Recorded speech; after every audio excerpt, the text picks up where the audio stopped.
Welcome in. You're continuing to listen to the weekend edition of the Cortland Economics Report. I'm Al Cortland. Appreciate you joining me. The majority of this show is being recorded here at the Hard Asset Conference in Manhattan. We're about 200 feet off of Times Square.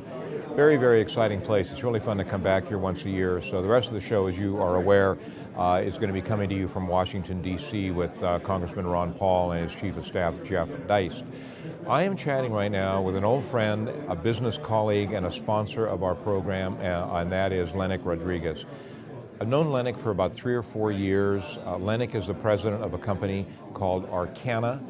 My wife and I have visited the Aurcana project, the Negra mine, which is in Mexico. Stayed there for a couple of days. Very, very interesting situation. Basically, the Negra mine, and I think Lenic is probably pretty proud of this, is contributing meaningfully to the economy of the town where the mine is located. I would guess that probably virtually everybody in that town, there's probably a couple thousand people, if I'm not mistaken, is employed by Aurcana. Aurcana also has a very, very interesting project in Texas. It's called Schaffner. It's right around the corner from going into full production. Before we talk about Negra, though, and before we talk about Schaffner, I want to talk about Lenic's involvement in Aurcana. And the reason I want to do that is because I think it's really, really important to realize just how much he has at stake in this particular company. Let me tell you the story. Aurcana was on the ropes a few years ago. Lenic was a member of the board of directors. The directors asked him to come in and run the company. He came in, basically turned the company completely around, invested a meaningful amount of his own funds into the company. Now it's working for himself and the investors. In terms of fiduciary responsibility to investors, nobody is higher up the food chain than Lenic. Lenic, in your own words, how did you get involved in Aurcana? Sure, I got involved with Aurcana, and I did launch the company to a producing company. In 2007, I have been involved in all the financings, and I have put my money at stake. So my interests are very closely aligned with the average investor.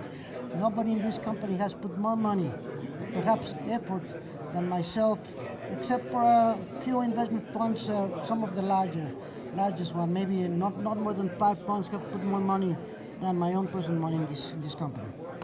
You know, I just gave a speech and we were talking about what Big Al looks at whenever he is investing in a company, and I have to tell you, as you all know, I'm not a technical guy, not even close, but I do know people very, very well. I invest in people, and I've got to tell you, that's why over the years Kathy and I have invested in Aurcana. It's all about the people. It's not only Lenic, but it's all of Lenic's associates. He's got a very, very strong board of directors. He is very, very close to the communities in which he works. These are the kind of people you want to invest in. All right, enough of that. Let's go to Negra. What's going on down there now?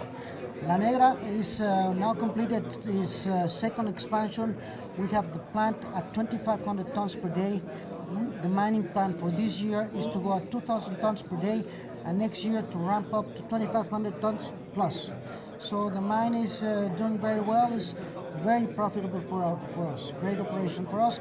We have excellent exploration results as well, which we'll be disclosing to the public very soon. So we're also going to be doing a resource update estimate, and that should perhaps double our known resources, although I should say that 86% of what we mine was never in any compliant resource. Isn't that interesting? All right. Now, Negra is very important. Negra is providing some very, very significant cash flow to the company, but you know what the really big deal is here? Where I see potential for the stock to dramatically increase, and I got to stress the word here is potential, because nobody in this business has any guarantees on anything, but let's talk about Schaffner. Schaffner is, if I'm not mistaken, going to evolve into, has the ability, I guess I should say, to evolve into the largest underground silver mine in the United States. Is that correct? Well, the second largest. Second largest. Second largest. Okay. Actually, Schaffner is, according to the Silver Institute, the 14th largest primary silver mine in the world, and it is the second largest silver mine in the U.S. It's been closed for 70 years, and we are proud to announce that we are going to be reopening in June 1st. shafters help produce about 13-14% of the silver produced in the U.S. So Yep. it is a very significant asset. What is the status right now of that particular asset? And let me stress, this asset is located in Texas. If I'm not mistaken, you're probably 50 miles or so from the Rio Grande. Correct. Okay. What is the status right now of Schaffner, and what do you plan to do there between now and the end of 2012? Okay. The plant has already been fully commissioned. We are already mining Block 3, which is the first block we're going to mine. We can stay in that Block 3 for 2 years. It turns out to be that Block 3 is about double the size that it was estimated in the feasibility study.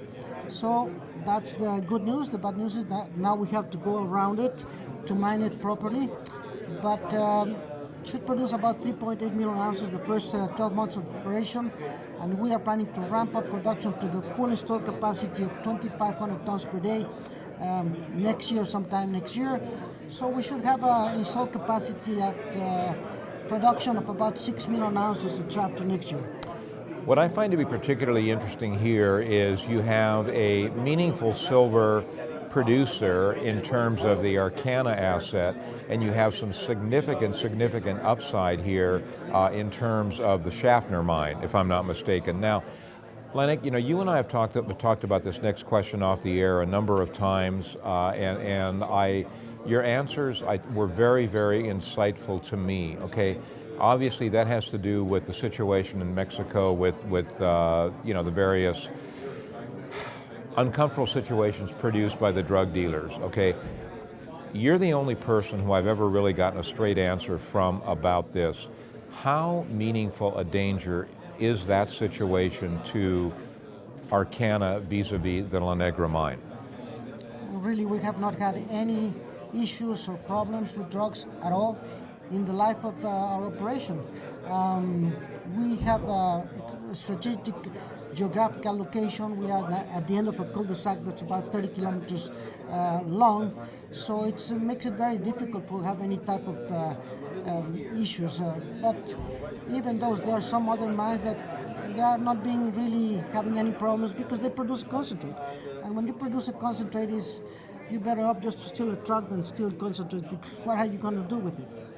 Well, I don't think the issue necessarily, is stealing the concentrate, what have you.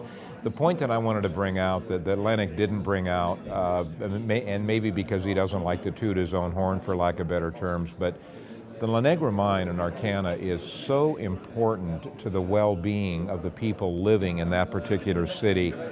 Nobody in their right mind is going to cut off their nose to spite their face.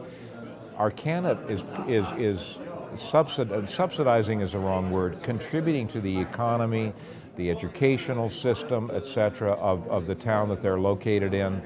There is absolutely, in my humble opinion, very little downside risk there, because these guys are doing it right for the community, and that's what it's all about.